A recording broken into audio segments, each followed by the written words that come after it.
Uno de ellos, el último, se llama Una vaca en el garaje, porque donde estás y quién eres son dos cosas diferentes. Siempre me preguntan por qué una vaca en el garaje, ¿no? Y yo respondo lo mismo, porque es que meter una vaca en un garaje no la convierte en automóvil. De la misma manera, meter a alguien debajo del techo de una iglesia no lo convierte en hijo de Dios ni lo va a llevar al cielo. Necesitan nacer de nuevo. Creo que muchas personas simplemente asisten a una iglesia, pero nunca tienen un encuentro personal con Cristo. Y estoy dedicado a empezar a predicar que las personas tengan un real encuentro con Cristo. Y creo que por eso una vaca en el garaje, porque una vaca en el garaje simplemente es alguien que cree que porque está en un lugar es algo, y no. Yo puedo meterme en un hospital y no soy médico, ¿cierto? Necesito estudiar, necesito prepararme, necesito comprometerme con la medicina para poder decir, soy un médico. Entonces, no todo el que dice que es hijo de Dios si no ha entregado su vida a Cristo, si no ha renunciado a su pecado, si no ha renunciado a sus ídolos. Entonces, creo que es importante que podamos entender eso. Así que hoy voy a hablar tal vez de los ídolos que menos nos damos cuenta que tenemos. Y el título del tema, un ídolo muy familiar. Yo creo que muchos evangélicos empiezan a criticar a los vecinos. Cuando vuelven evangélicos dicen, no, pero es que mire que ya tienen las imágenes de San Fulano y San Benito de no sé quién, ¿cierto? Pero nos olvidamos que los mayores ídolos de cada persona son su propia vida y su familia. Y hoy vamos a hablar de esos ídolos, porque creo que muchos de nosotros seguimos aferrados a nuestros ídolos, y por seguir aferrados a esos ídolos estamos retrasando nuestro crecimiento espiritual, estamos retrasando nuestro compromiso con Dios. Dice Génesis 12, capítulo 1, pero Jehová había dicho a Abraham, vete de tu tierra y de tu parentela y de la casa de tu padre a la tierra que te mostraré. Bueno, cualquier parecido con la realidad hoy en el tema, pura coincidencia, ¿sí? Ahora, de alguna manera el tema de hoy está muy basado en parte de este libro, aunque se ve muy amable, la caricatura me la hizo un primo mío, el tema es muy fuerte, el tema es más bien confrontante desde el principio. Porque aprendí que a veces uno puede decir cosas muy difíciles de forma muy amable y eso hace que las personas las acepten más fácil. Pero qué bueno cuando uno le dicen la verdad y no le están ahí dorando la píldora, ¿cierto? Si uno tuviera un cáncer y el médico le dice, no, ahí estás más o menos, ¿cierto? Usted se va a confiar y por más o menos se le puede agravar el problema porque no le están diciendo la verdad como la necesita. Y la verdad siempre será cruda, la verdad siempre será escueta y necesitamos recibirla de esa manera. Creo que muchos predicadores se han dedicado a echarle cepillo a la gente. Muchos predicadores se han dedicado simplemente a animar a la gente a vivir una vida mediocre, a creer que la vida espiritual se trata de rascarle la barriga a Dios y que Dios les haga milagros, y que Dios les haga prodigios, y les haga sanidades, y les haga bendiciones, y creer que eso es cristianismo. Y por eso tenemos gente que viene un domingo a la iglesia y alaba a Dios y levanta las manos, a veces mediocremente, pero en las fiestas, eso se pegan unas parrandeadas espantosas. Y creo que es importante que nosotros entendamos esto, hasta qué punto nos estamos tomando realmente en serio a Dios. Porque si bien la Biblia dice que Dios es amor, también la Biblia nos dice que Dios es fuego consumidor. También la Biblia nos dice que Dios es temible y Él no es un juego. Él no es un amuleto de la suerte. Él no es un ídolo más. Él no es una religión más. Es una persona y es la persona más grande y más importante del universo. Y usted y yo necesitamos entenderlo. Si no lo entendemos, estamos jugando a ser cristianos. Pero jugar a ser cristianos es como el niño que juega a ser bombero y desperdicia agua en el patio de la casa. Pero jamás va a apagar un verdadero incendio. Porque solo un incendio lo apaga un buen bombero. Alguien que se ha dedicado a prepararse para hacer lo que hace. Así que jugar con Dios viene a ser algo peligroso porque mucha gente puede durar 20 años en una iglesia y el día que se va a presentar delante de Dios le van a decir, ¿tú quién eres? ¿Qué haces aquí? ¿Por qué crees que puedes entrar al cielo? Y muchos no lo saben. Y creo que de alguna manera hemos estado jugando a la iglesia. Y la iglesia necesita despertar. Y estamos en un tiempo peligroso porque Cristo se acerca por su iglesia y por su pueblo. Y la pregunta es, ¿usted está preparado? ¿Está realmente usted preparado para encontrarse con Cristo? Creo que esa sería la pregunta. ¿Ha entendido usted la salvación? ¿Ha entendido usted lo que Cristo hizo por usted? Porque Cristo vino a encargarse de uno de los mayores problemas de la humanidad. Se llama el pecado. Ni siquiera del diablo. Porque Él hace la mano así y el diablo huye. Pero en cambio el pecado nosotros lo cargamos porque queremos. El pecado lo cargamos, la fornicación, el adulterio, la prostitución, la mentira, el chisme, la murmuración, las groserías, la laxivia, la lujuria, la pornografía. Nuestros ídolos los cargamos nosotros mismos. Y Él dice que debemos deshacernos de ellos. Es decir, que no nos los van a quitar mágicamente.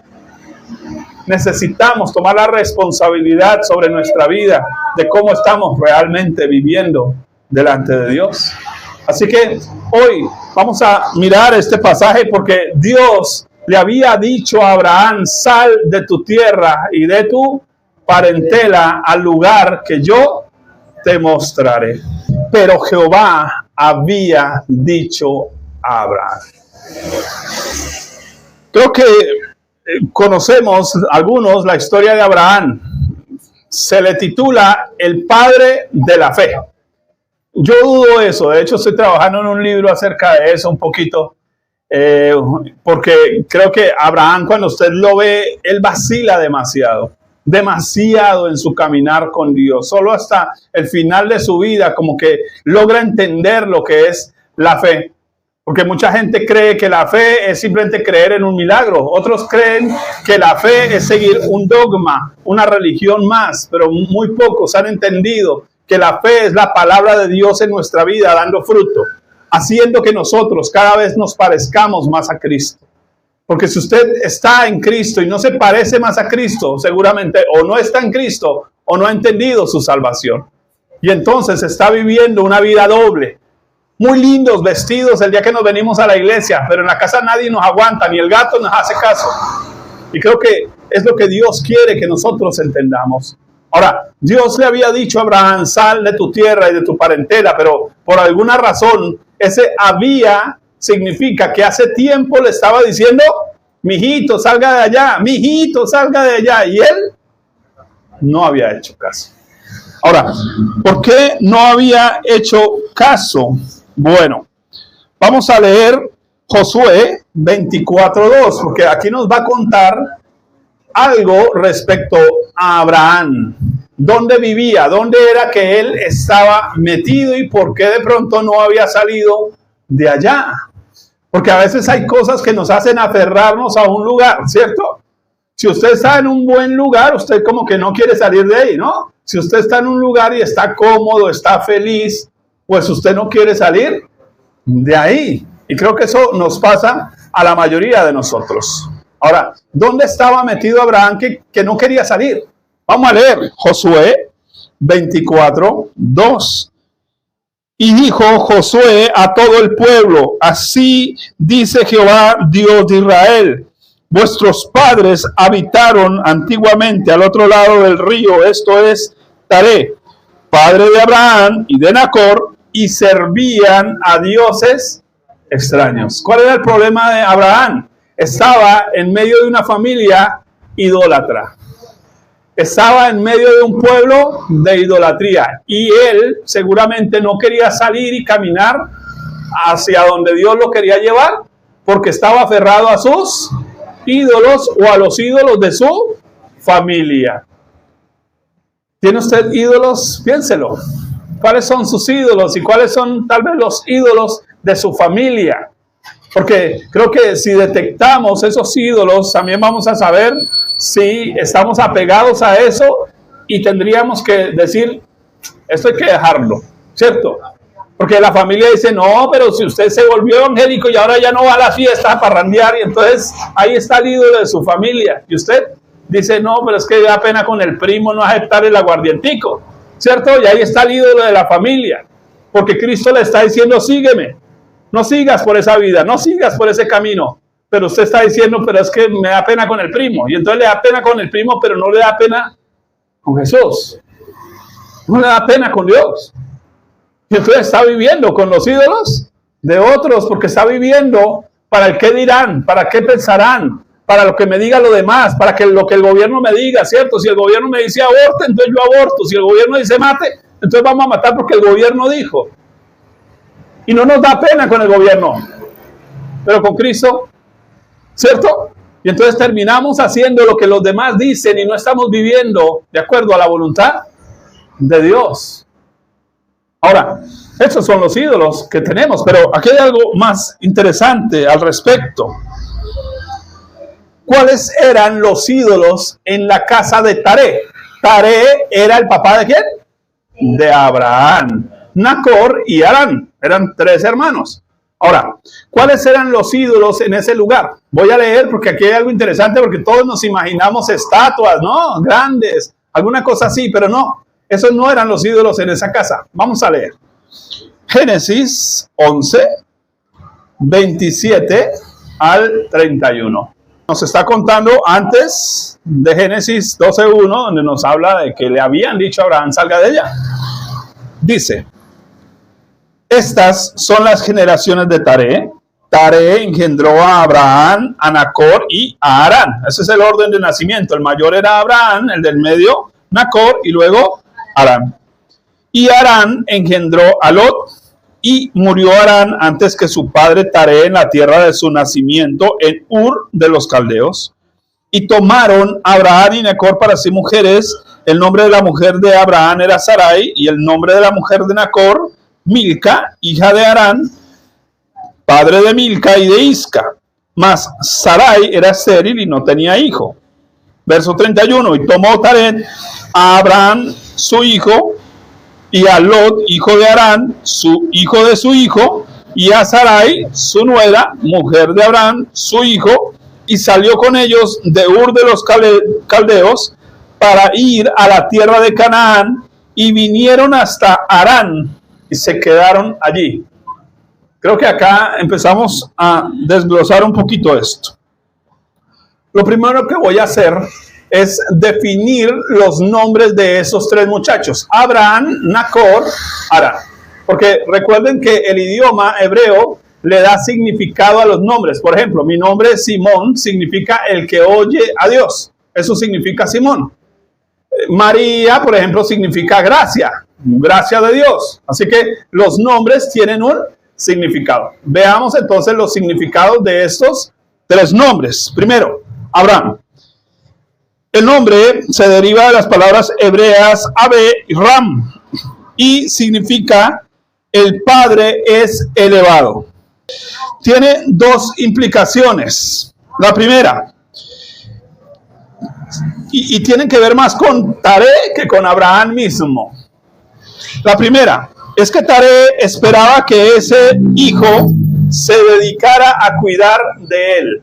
O sea, cuando él le puso el nombre Abraham, el objetivo de Taré era, este chino es el que lo voy a poner a trabajar para que me mantenga, para que mantenga la casa, para que eleve a su papá. O sea, el objetivo de ese hijo era que él tenía que ayudar a engrandecer. Es como el papá que dice, bueno, yo voy a trabajar en la rusa, yo no voy a estudiar, pero voy a pagarle la universidad al chino para que cuando sea ingeniero me mantenga. ¿Entendemos el punto? Más o menos esa era la idea o el pensado de Taré con Abraham, que el chino trabajara para mantener no solo a él, sino a la familia, a sus hermanitos también. Así que él estaba teniendo un hijo con el objetivo de que ese hijo se encargara de él y de su economía, ¿sí? Y de la familia. La segunda implicación entonces sería que el objetivo de Taré, al colocarle padre elevado, también se conoce como padre engrandecido, era una forma de decir lo siguiente: iba a ser papá, pero no un papá natural, es decir, iba a tener una tendencia paternal, era alguien que lo iba a criar para que fuera muy cuidadoso, muy hacendoso, pero el objetivo era no pasar de ahí, es decir, que el objetivo de Taré con su hijo era que no tuviera hijos. Porque si tenía hijos, ¿sabe qué iba a pasar con Abraham cuando tuviera hijos? Papá, chao. Y se iba a ir. Y ya no le iba a servir para el negocio que él tenía. Así que, en un sentido, él tuvo ese hijo pensando, espero que este muchacho jamás tenga hijos. Y por alguna razón, preciso, la esposita, ¿cómo le salió? ¿Qué le dimos ahí? Estéril. Yo creo que ese suegro amaba a esa nuera como nadie. China no puede tener hijos, está bien. Porque es que es lo que el mundo propone. El mundo propone esterilidad. Al mundo no le interesa que usted avance. Al mundo no le interesa que usted crezca. Al sistema no le interesa que usted estudie. Al sistema no le interesa que usted se rebele contra el sistema. Al sistema le conviene que usted y yo pensemos como el sistema. Que el CISBEN me mantenga. Y amamos que el CISBEN nos mantenga. En vez de nosotros trabajar. Y entonces forman una sociedad infructuosa, una sociedad estéril, una sociedad que no piensa por sí misma, sino que los demás son los que nos dicen cómo debemos pensar. Nos venden cómo debemos pensar y la misma sociedad nos insensibiliza, la misma sociedad nos hace vagos, la misma sociedad nos hace mediocres, porque a la sociedad le interesa como a Taré mantenernos estériles. Que no fructifiquemos, que no sirvamos para nada. Porque cuando no servimos para nada, terminamos siendo esclavos de todo. Esclavos del trago, esclavos del cigarrillo, esclavos del sexo. Y nada nos inutiliza más que estos aparatos. Hoy en día, peor, porque ya ni siquiera pensamos. Los aparatos piensan por nosotros.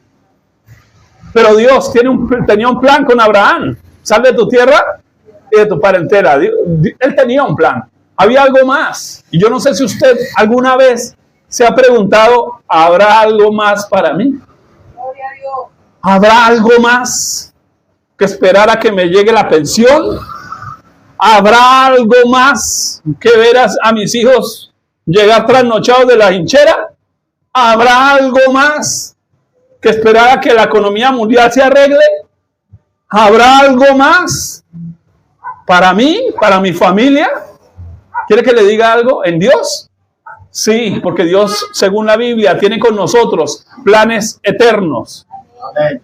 Ahora, si son planes eternos, y la Biblia dice en el Salmo 139, en tu libro estaban escritas todas las cosas que luego fueron formados, los planes de Dios, imagínense, escritos en un libro, ¿cómo será de grueso ese libro? ¿Cuántas cosas pondrá Dios en ese libro? ¿Cuántas ideas, cuántas cosas Dios espera que usted explore, que usted haga, que usted rompa la media de la mediocridad de los demás? Sí, mis compañeros son unos vagos, pero yo no tengo por qué ser un vago, porque yo soy un hijo de Dios, porque Dios tiene cosas más grandes para mí. Yo no tengo por qué conformarme con vivir en el ranchito, si yo puedo hacer que ese rancho parezca un dacio. Pero a veces me acostumbro a eso, me acostumbro a vivir mal. Porque Taré quiere que vivamos mal, porque el sistema quiere que vivamos mal. El siguiente nombre que encontramos entonces fue Nacor. Su nombre se traduce de las palabras hebreas arar, con H, que significa resoplar vigorosamente. Soplar vigorosamente es como, el término más bien sería como un suspiro, ¿cierto? Como que salió del fondo, pero el término se asocia con ser un centro de calor. Así que yo creo que lo que más se acerca a esa definición de Nacor es una chimenea. Cuando usted quiere estar tranquilo en un buen lugar, no hay nada mejor. Y si tiene frío, obviamente aquí en el calor no nos conviene mucho. Es una buena chimenea, es un centro de calor. ¿Saben que lo que indica es que Taré está pensando en algo con respecto a Nacor? Y es que Nacor sea el centro de la familia, sea el que nos reúne a todos. Y aquí entonces notamos algo. Abraham iba a encargarse de los aspectos materiales de la familia, mientras que Nacor iba a encargarse de los aspectos emocionales de la familia. Nos está hablando de dos ídolos diferentes. El primer ídolo es el materialismo. El segundo ídolo es nuestras emociones. Porque dígame si lo que nos hace a veces trastabillar en la vida no es la falta de plata, pero también nos hace trastabillar el corazoncito, ¿cierto? La China está bien, está juiciosa con Dios, y alguien le dijo negros tener los ojos y se la llevó de las narices y le hizo vivir una vida infernal y la ha maltratado, la ha golpeado, y usted le pregunta ¿y por qué aguanta? Y dice porque lo amo profundamente. ¡Wow! Y dígame si no es así, o estoy hablando de otro planeta. Eso es así. Porque las emociones nos hacen vacilar. Así que Taré tiene un objetivo con este ídolo, y es llenar sus aspectos emocionales. Es como si este hijo fuera el centro de la familia. Todos van a girar en torno a él. Es el niño consentido. El uno iba a trabajar, al otro lo iban a malcriar. Y dígame si usted no tiene hijos así a veces, porque decimos que amamos a nuestros hijos por igual. Eso es carreta, eso no se consigue en ninguna familia. Por lo general, al mayor es el que más le dimos juguete, es al que más lo exigimos, ¿sí o no? Y los hijos mayores lo sabemos, ¿cierto? Los del medio a veces quedaron botados en un limbo que ni para allá ni para acá, y si tienen un tercero, el tercero es el menor, y todo el mundo lo consiente. ¿O no? ¿O me equivoco? Creo que es así. Así que tenemos aquí a Nacor. Y Nacor era el centro de la familia. Un tipo de ídolo, más bien emocional. Un hijo creado para que le dé gusto al papá. Le voy a poner un ejemplo. El primero que vaya y produzca y traiga. Y con esa plata me voy a tomar con el otro. Y con ese sí me parrandeo con el hijo. ¿Sí? A ese sí le aguanto que suba encima los muebles y los ensucie. ¡Wow! Entendemos esa idolatría, porque creo que muchos de nosotros tenemos esa idolatría. ¿No? Oiga, no le dejamos subir a nuestros hijos encima de los muebles, pero los gatos y los perros sí pueden. Y lo convertimos en un Nacor. Mira, tremendo. Pareciera que nuestros hijos son más hijos hoy los animales que las personas, que los seres humanos. Qué terrible. Usted ve las noticias y dicen que botaron un niño en una bolsa de basura y todo el mundo dice terrible. Pero si es un gato o un perro, eso hacen hasta marchas y rompen los vidrios. Qué insensibles nos hemos vuelto. Porque ese es el sistema. El objetivo del sistema es que nos volvamos dependientes de él. Que nos volvamos vagos dependientes del gobierno. Pero también el objetivo del gobierno es que nos hagamos insensibles. Y entonces no nos importa botar niños a la basura. No nos importa que en las noticias digan, se murieron 5,000. Pero enseguida las noticias se murieron 5,000. El gol de la fecha. Y todo el mundo está feliz con el gol de la fecha. ¡Wow! ¿Cómo nos insensibiliza el sistema? Porque al mismo tiempo que nos muestran la tragedia humana, luego nos dan el chiste del bobo. Y todos felices sonriendo. Y nos hicimos insensibles. Ya no nos duele el dolor de otros. Tercer ídolo. Harán. Su nombre viene del vocablo hebreo Arañú. Significa montaña o lugar alto. Pero el nombre tiene un estatus de santuario. ¿Qué significa santuario? Que ese hijo era el ídolo de la familia. O sea, el primero era el que se iba a encargar de trabajar para todos. El segundo era el consentido de la familia. El tercero era el amuleto de la familia. ¿Y sabe que dentro del amuleto de la familia es que iba a ser el más espiritual de todos? Y sucede en los hogares cristianos, ¿cierto? Su familia no es cristiana. Se entera que usted es cristiano, que usted ora hasta por sanidades. Y cuando están mal, ¿a quién buscan? Al cristiano para que ore por mí. Y entonces volvió uno la pata conejo de la familia. Y eso sucede hasta en las mejores familias. Créanme. ¿Sí? Ellos lo rechazan a usted cuando usted le quiere predicar el evangelio, pero cuando necesitan un milagrito, cuando necesitan ayuda, digámosle al evangélico, digámosle al cristiano. Y entonces lo convirtieron en un ídolo. Porque la gente no quiere seguir a Dios. La gente quiere seguir sus propios ídolos. Todo lo que me convenga. Y entonces, como decían antiguamente, amigo, el ratón del queso. Y mucha gente está viniendo a la iglesia de la misma manera. Amigos del pastor mientras no les predique del pecado. Amigos del pastor mientras ore por la bendición que yo necesito. Pero cuando no, cuando ya el pastor se para a predicar la verdad de Dios como debe ser, se vacía la iglesia. La gente se va porque convirtieron el lugar también en un ídolo. Y muchos han convertido al pastor también en un ídolo. Si él les predica lo que quieren oír, y por eso nos fascina escuchar internet, porque allá nos venden cualquier cosa que nos guste. Y mientras no nos disguste, ahí seguimos apegados. Uy, pastor, ese predicador de internet, eso es una belleza, unas revelaciones y una pregunta, bueno, ¿y qué estás aplicando en tu vida? Pues nada, pastor, estoy esperando a que Dios haga todo. Siga esperando. El problema es cuando se enfrente ante el trono de Dios y el Señor le pregunte, muéstrame tus manos, porque la Biblia dice, nadie se presentará delante de mí con las manos vacías. ¿Qué ha hecho usted para Dios? ¿En qué ha servido usted a Dios? Creo que es importante entender. Ahora, Arán, entonces, oiga, fue el ídolo de la familia. Fue el encargado de la espiritualidad. Observen esos tres tipos de dioses, de ídolos.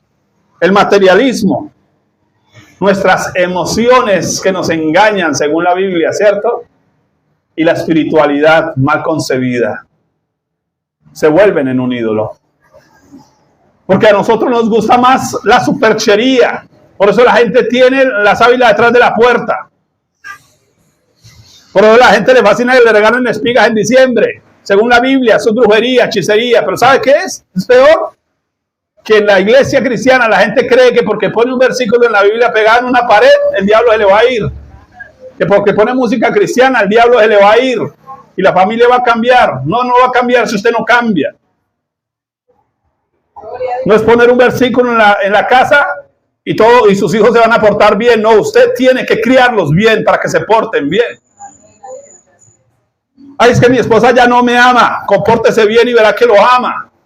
No es ahora sí voy a ayunar para que mi esposa vuelva. No se trata de ayunar para que la esposa vuelva. Se trata de portarse como Dios dice que debemos portarnos para que nuestra esposa nos admire. Saque los pompones y nos haga barra. Que ella sea la que mejor hable de nosotros. Entonces estamos viviendo un cristianismo místico porque estamos esperando que las cosas pasen casi que mágicamente. Que el pastor ore por mí, las cosas cambien. No va a funcionar de esa manera. Muchas veces estamos enfermos porque si nos sanáramos, nos iríamos a parrandear inmediatamente. Muchas veces Dios ha tenido que tenernos con la economía así apretada, porque donde nos dio la plata, nos perrateamos. Pero oramos por la bendición. Pero a veces no estamos pidiendo realmente la verdadera bendición. La verdadera bendición es que Dios trate con nuestros corazones. Que quite de nosotros el afán por el dinero, la idolatría. Porque, oiga, uno entra al trabajo sin plata donde el jefe. Ay, jefe, no, esta mes estuvo duro tu jefe. El jefe dice, ven, te hago un adelanto. ¿Sabe cómo sale la gente? Ahora sí, ¿quién va a gastar de primeras? Y cambió. Solo entró a la oficina, salió y son dos personas diferentes. Oiga, y le gastó a los amigos y no se acordó que en la casa no había mercado. Terrible, porque somos seres humanos tendientes a crear ídolos.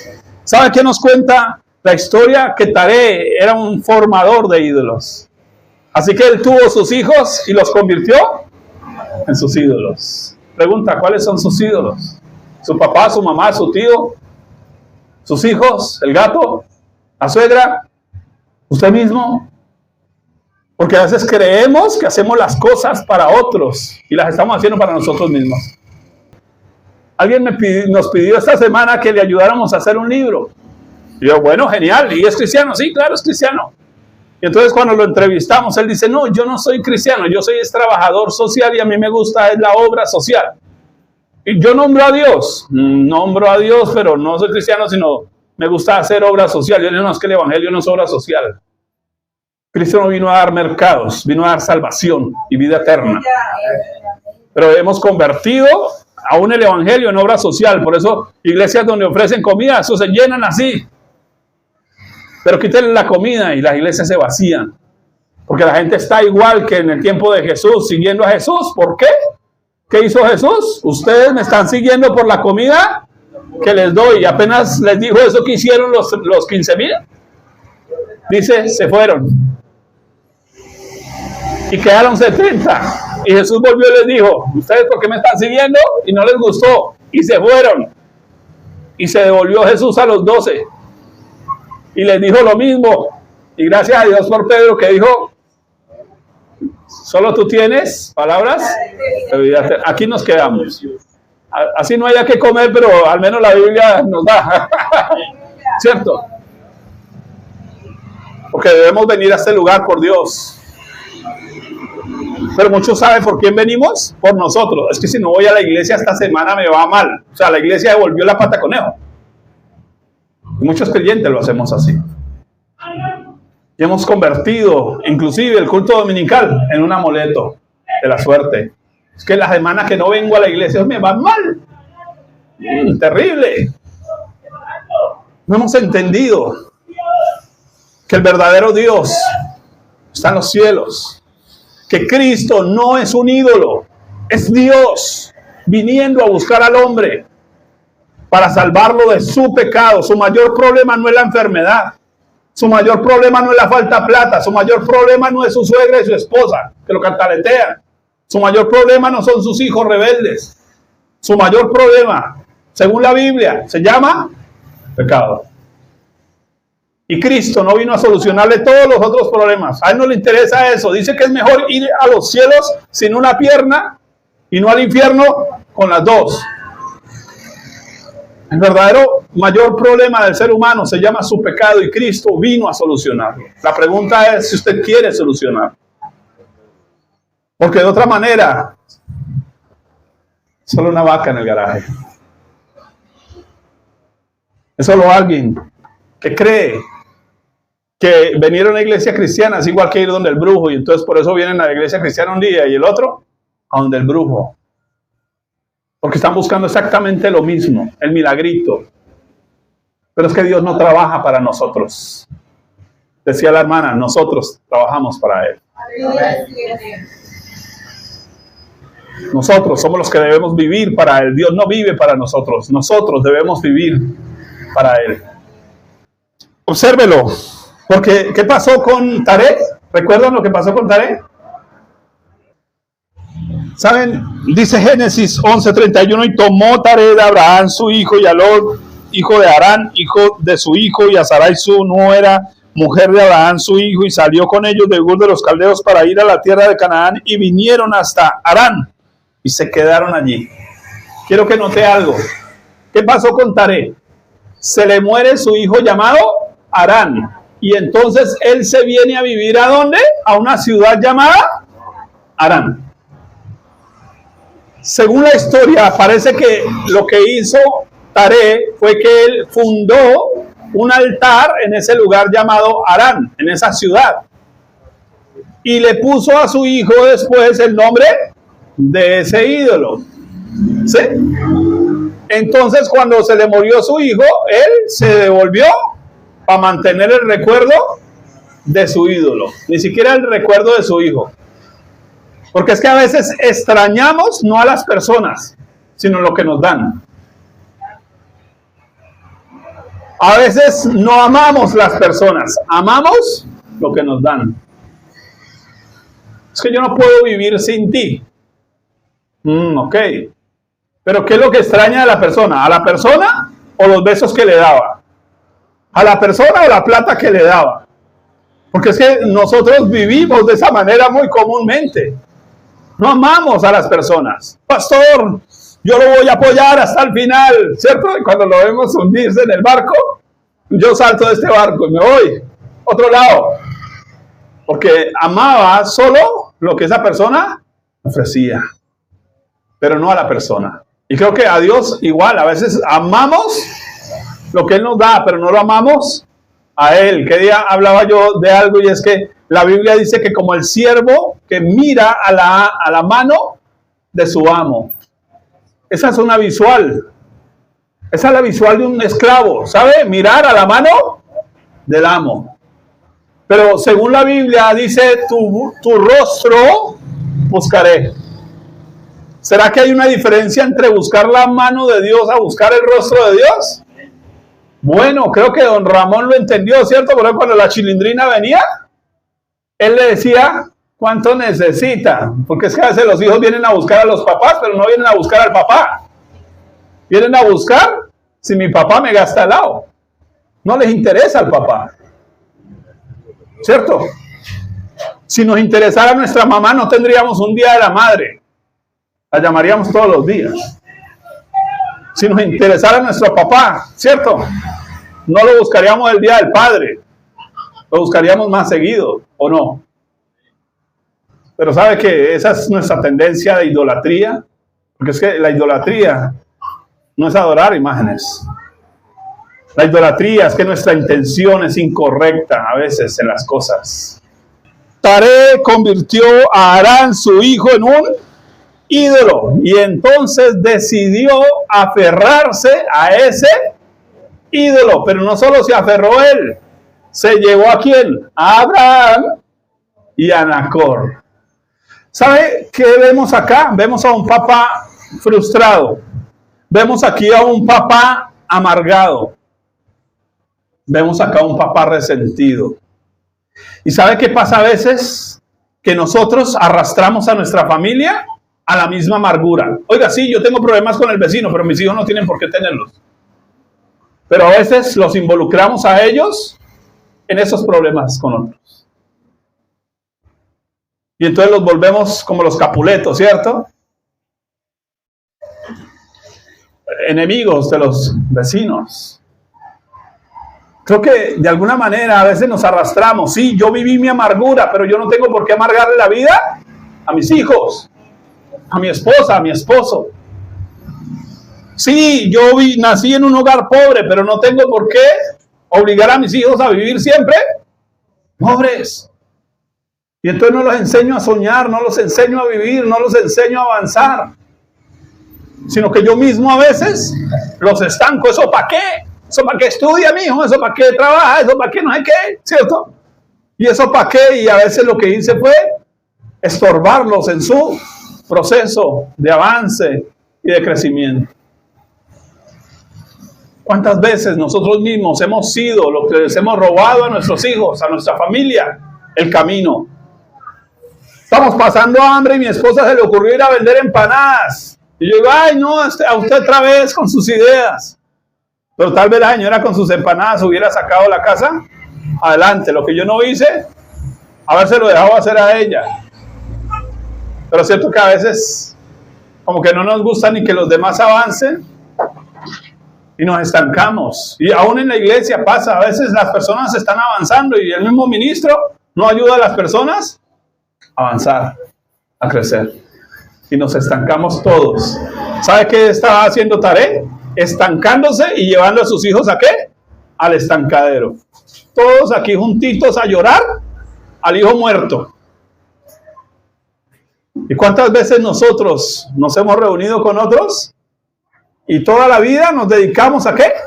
A llorar el hijo muerto, a llorar el negocio que se perdió, a llorar la pensión que no alcanzó, a llorar el problema que nunca se solucionó y nos quedamos llore que llore, decía la canción, llore que llore, pero no solucionamos las cosas.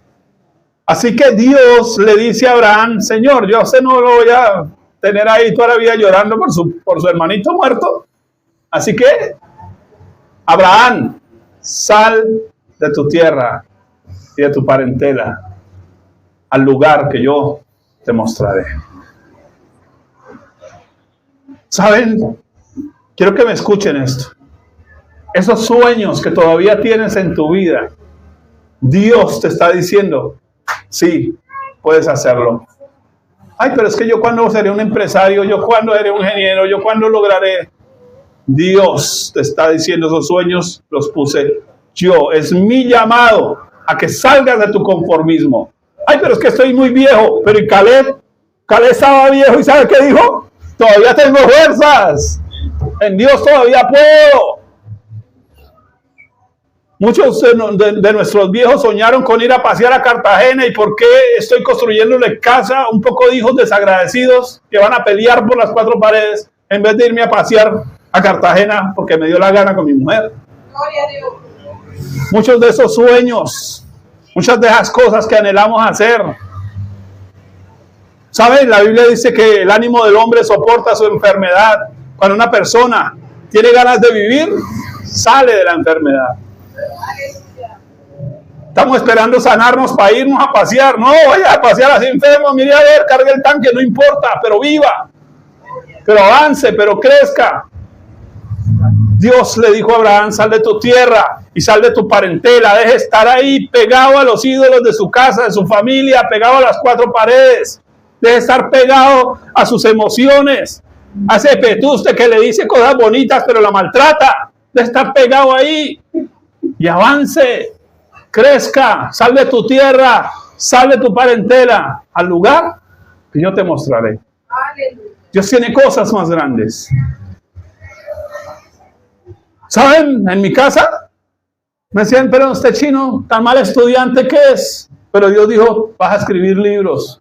11 libros publicados con mi esposa. 12 creo, ya. ¿Quién creyera? ¿Cierto? Yo no creía ni en mí mismo, pero Dios dijo, sal de tu tierra y de tu parentela. Si fuera por mi papá, yo sería un borracho igual que él. Si fuera por mi familia, estaba dedicado a ser mandadero de la familia. Pero por Dios, wow, hay mucho camino. Hemos podido viajar, hemos podido ir, hemos podido pasear, hemos podido comer, hemos podido llorar y reír. Tal vez por la sociedad, usted, desde que usted dependa del CISBEN, está bien. Pero no, Dios tiene cosas más grandes para cada uno de nosotros. Pero ¿sabe qué se necesita? Soltar esos ídolos. Renunciar a esos ídolos. No, es que si renuncio a esta empresa, ¿cuándo me pensionaré? Y usted tal vez es del mejor inventor de este país y no lo hemos desconocido. Porque está amarrado ahí a los 4 pesos que le dieron. Porque está amarrado ahí a lo que su papá y su mamá le diga. Es que no puedo ir al ayuno, pastor, porque tengo que cuidar el gato. Y está amarrado. ¿Sabe qué? Sacúdase. No se conforme con vivir enfermo toda la vida. Salga de ahí. A veces no es esperar que Dios haga un milagro, a veces es provocarlo. A veces es decir, qué pena, yo no voy a seguir aquí. Yo me voy a levantar, yo voy a hacer, yo me voy a mover. Voy a buscar salidas de otra manera, pero aquí no me quedo. No voy a tirar una cama a esperar a morirme. Hay vida por vivir. Y sabe que cuando le mostramos a Dios ganas, ¿sabe qué hace Dios? Pone el resto. Si su hijo le muestra ganas que quiere una bicicleta y llena la alcancía así a la mitad, usted dice, chino quiere bicicleta. ¿Qué hace usted como papá? Se la compra. ¿Le completa? Se la compra. Dios espera que usted muestre ganas de vivir, de avanzar, de crecer. Renuncia a sus ídolos. Usted todavía puede hacer muchas cosas grandes. Usted pudiera cambiar el mundo. Puede hacerlo. Ay, pero miren el barrio que vivo, pero miren la plata que tengo, pero miren la familia que tengo. Pues entonces sacúdase de esos ídolos y avance, crezca. Eso es lo que Dios quiere con nosotros. ¿Se imaginan a Abraham viviendo toda la vida en la casa de papá? ¿Sabe cuántos años tenía cuando Dios lo llamó? Y entonces Dios tuvo que decirle, sal de tu tierra. ¿Sabe qué significa sal de tu tierra? Salga de su comodidad. Y queridos padres, deje de tenderle la cama al guaymaró que está embarazando las chinas del barrio. Ya tiene 40, sáquelo. Que aprenda a pagar un arriendo. Que responsabilice. No lo haga un ídolo.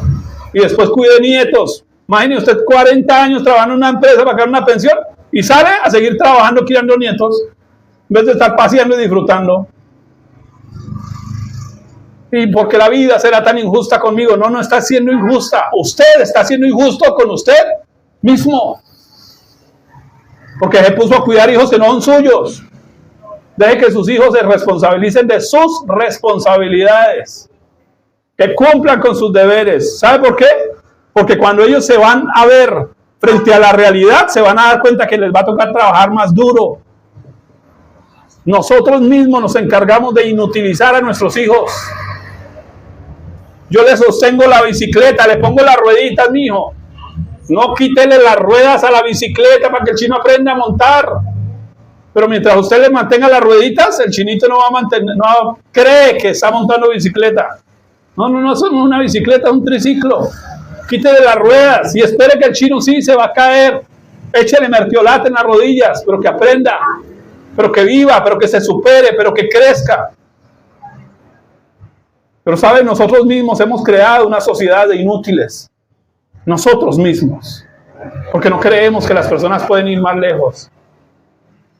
A veces los predicadores les da miedo poner a algún hermano a predicar porque de pronto predica mejor que ellos. Pero saben, nos toca quitarnos todo eso de encima. Porque Dios dice, sal de tu tierra y de tu parentela. Saben, yo tenía casa propia y un día se me ocurrió algo. Me voy a pagar arriendo. Y llevo 16 años pagando arriendo y no me arrepiento. Porque cuando voy a mi casa, cada cuadro sigue en el mismo lugar. Cada cosa sigue en el mismo sitio. En cambio yo he conocido lugares, gente, he paseado, he ido, he venido. Y sí, me ha costado un poco más. Y qué absurdo. Pero sabe que eso me ha obligado a esforzarme más, a crecer más, a soñar más, a avanzar más. Pero a veces nos quedamos allá pegados a nada. Y Dios dice, sal de tu tierra, sal de tu parentela, al lugar que yo te mostraré. ¿Qué le está mostrando Dios en su corazón? ¿Qué le está diciendo Dios en su vida?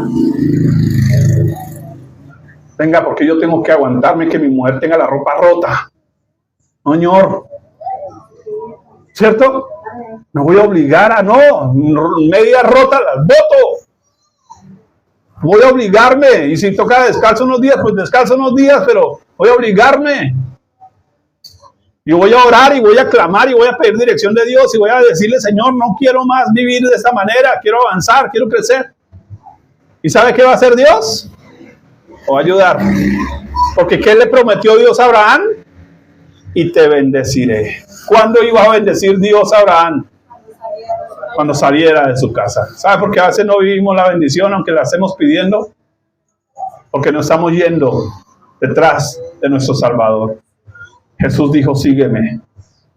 Pero el que no renuncia a padre, madre, hijos, casas, por mí, no puede ser mi discípulo. No hay otra forma de ver la bendición de Dios. Mis hermanos, le invito a que se ponga sobre sus pies. ¿Saben? Cuando yo veo un hombre como Nick Vujicic, sin piernas, sin brazos, y yendo por el mundo, que consiguió una esposa y uno dice, ya tiene hijos. Y uno dice, ¿dónde, hola? ¿Sí? Sin piernas, sin brazos. ¿Sabe? Hay gente que tiene unas capacidades tremendas, pero nunca las desarrolla. ¿Sabe por qué? Porque a veces hasta la enfermedad se vuelve un ídolo. Porque cuando estoy enfermo, mis hijos me visitan y me fascina verle la cara a los guaymarones. Y entonces cada vez que los hijos se van a ir lejos, ay, me va a dar, para que los chinos no se vayan. Y los manipulo. En vez de dejar que avancen, que crezcan. ¿Sabe qué dice la Biblia que son los hijos en la mano de un verdadero valiente? Flechas. ¿Y para qué son las flechas? Para que se vayan lejos. Ojalá lo más lejos posible. Pero a veces nosotros queremos tenerlos ahí amarrados. Y nosotros nos amarramos con ellos. O nos dejamos amarrar de ellos también, porque no va a estar el hijo que manipula al papá, ¿cierto? Y espera que muera para quedarse con la casa. Y hemos dejado de vivir, hemos dejado de soñar, hemos dejado de crecer, y hemos dejado de avanzar. Pero la Biblia promete, Dios promete, que quiere llevarnos de gloria en gloria, de triunfo en triunfo, y de victoria en victoria. Todavía se puede predicar. Todavía puedo cantar en un parque si quiero. Todavía puedo aprender un instrumento musical. Todavía puedo. Mientras haya vida, dice la Biblia, hay esperanza.